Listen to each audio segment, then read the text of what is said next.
Hey guys, it's Paul here, and I'm going to be showing you today's workout, which is a sequence of complexes. The complexes, if you go through your book, you're just basically taking an exercise followed by an exercise followed by an exercise, and then completing them all in one go, consecutively. So first I'm going to show you how to do it with body weight. Ever so simple. The first 4 exercises are going to be working on the legs to build up a lot of lactate in the legs, and then the second will be abs to really get the abs working. So just to start with, we're going to start with a basic squat. Here guys, you want to just point your toes to 12 o'clock, okay? Your toes can turn out by a degree or 2 to the left and right if you want to, but try and get them to 12 o'clock as much as you can. Your feet should be about shoulder width apart, and imagine keeping the weight on the centre of your foot just in front of your ankles. Your heels want to stay flat on the floor. Imagine this chair behind you. You want to just push your bum back and then come back up through. Try and keep your shins as vertical as you can. And try and get your bum parallel to the ground. If you can go low, that's great. So we're going to go 20 seconds of squats. You can bring your arms out in front if you want to. That's as simple as it is. So you're going to do 20 second squats. Then 10 seconds rest, you go straight into the next exercise, which is 20 seconds lunges. So, putting your toes forwards, take a big step forwards, drop the back knee down, ass in line with the knee, and then just push back up again. Okay, so 20 seconds alternating lunges, your left leg, your right leg. And once you've done that, have 10 seconds rest. You're then going to go to a squat hold. So set the squat up again, toes to 12 o'clock, push the bum back, and just hold it here. Reading the paper for a good 20 seconds. At this point, the lactate starts to kick in. That's that burning sensation in your legs. And then the more of that lactate you get, the more fat loss you're going to achieve, okay? And your final exercise in the legs, okay, of those 4, are going to be squat jumps. So similar to the movement in the squat, this time we're going to explode upwards. So toes to 12 o'clock, the bum comes back, jump up, and then land back into the squat. Jump up, back into the squat, up, back into the squat. Once you've done those 4, you're then going to go into a push-up. Okay, now there's lots of ways that you could do the push-up. Obviously you can do them on your knees, which is what I don't want you to do. The way that I'm going to teach you how to do a push-up is going to be on your toes, and I'll show you what you can do with a resistance band to make the push-up easier if you want to. So let's give this a go. See you on there. Okay, so for your push-up, just place your shoulders over your wrists, okay? Your hands should be just widening your chest width apart.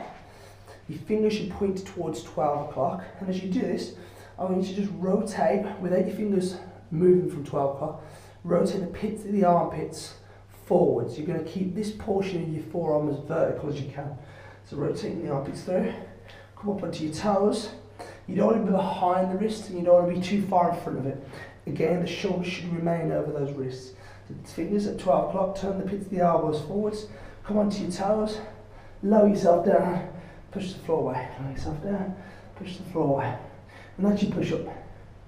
The key here is to keep your feet together and squeeze your glutes as hard as you can. The closer your feet are, the easier it is to contract your glutes, and it's the glutes that are going to stop you from making love to the floor like this. Okay, so squeeze the glutes, pivot from the toes, and not from the neck or not from the hips, okay?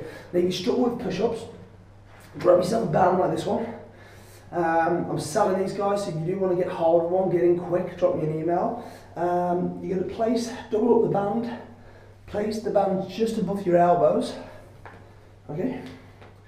Fingers to 12 o'clock again, come up onto the toes, and this time you'll lower yourself down into the band, and then it'll push you up again. So it's kind of going to catapult you up like a slingshot, okay? And you just do your push-ups. The important bit is that we get the mechanics right. The body stays flat, we squeeze the glutes, the hips aren't up in the air or too low, and we're just pivoting from the toes up and down. And the band is a great assist to throw you back up from the push-up, and eventually you can do without the band. So once you've done the push-ups, 20 seconds that, 10 seconds rest. You're then going to go into a plank. To do a plank, shoulders over the elbows, nose in line with the thumbs, and you're just going to come up onto the toes. Again, squeeze the glutes, keep the hips as flat as they can, so not up here, not down here, and hold as tight as you can, okay? Your next exercise is a burpee, okay? So for a burpee, what we do here is Bring the hands down to the floor. Okay. Kick the legs out so you're into this plank position again. Bring them back in again.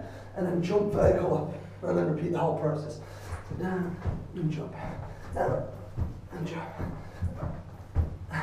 Beautiful. That's your burpee. If you make it harder by adding a push up in there if you wanted to. If you want to make it easier, you can walk it out. So hands to the floor. One leg, two leg, the other, and jump up. 1, 2, 2, and jump up. That's your burpee. Your final exercise, let me just read. Is going to be a reverse plank. Actually, you could do the reverse plank straight after doing the plank. The reverse plank is basically doing a plank, but this time, lying your back, let's sit on your bum. Your toes pointing up to your shins. So you're going to squeeze your toes instead of down. You're going to point them up towards your toes. Hands flat on the floor, so your shoulders are above your wrists. And just draw your bum up to the sky, head back, chest up, and really squeeze the back of your thighs. Keep the toes pointing towards the shins. Squeeze your bum and hold this here. Try and prevent your bum from dropping down. But that's what I try to do, okay? And to do this, you really got to work your hamstrings, your ass, and your lower back, and your upper back. So really, always just trying to really squeeze the glutes, lift the hips, and keep your body as flat as possible. So that would be 8 exercises that you could do for 20 seconds on, 10 seconds off. Repeat that for a total of 3 times, and that, or 4 if you wanted to, and that'd be an absolutely fantastic consecutive complex workout that you can do. Okay, so you could use any 8 exercises. I'd recommend using those ones that I've just showed you. You can also get an app on your phone, which is the iWorkout Muse, which is basically an interval timer. So you could set 20 seconds on, 10 seconds rest with 8 rounds, and you can click play and it'll tell you when to work and when to rest. Or you can get yourself a stopwatch and do exactly the same. So that's the bodyweight version of the consecutive complexes.